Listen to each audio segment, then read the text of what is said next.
আজকে লাঞ্চে ছিল পনিরের তরকারি। এই পনির, আলু আর মশলা সব রেডি করে রাখা হয়েছে। টমেটো, কাঁচা লঙ্কাও কেটে রাখা হয়েছে। কড়াই বসিয়ে দিলাম, তারপর তেল দিয়ে দিলাম। এবার পনিরগুলো ভেজে নেব।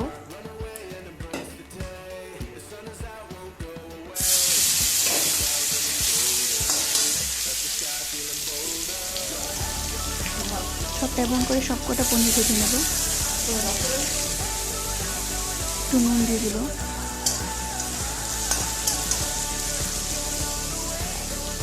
এবার উঠিয়ে নিলাম, পনিরগুলো ভাজা হয়ে গেছে।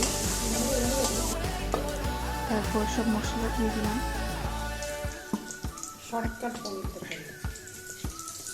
পাঁচফোড়ন দিয়ে তো আলুগুলো ভেজে নেব।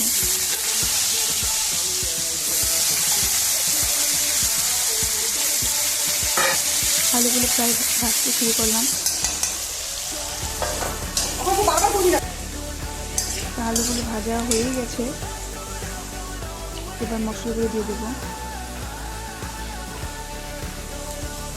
সেটা একসাথে চিনি দেওয়া হয়েছে, হলুদ, জিরা গুঁড়ো, টমেটো আর এবার কাঁচা লঙ্কা সব দিয়ে দিল। এবার অল্প জল দিয়ে ভাজলে যেহেতু মশলাগুলো লেগে না যায়। প্রায় ভাজা হয়ে গেছে। এবার লবণ দিয়ে দিল।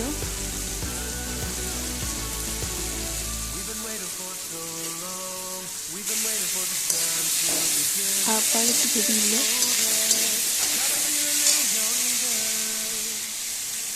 এবার পনির ভাজা রেখেছিল যে সেগুলো দিয়ে দিল।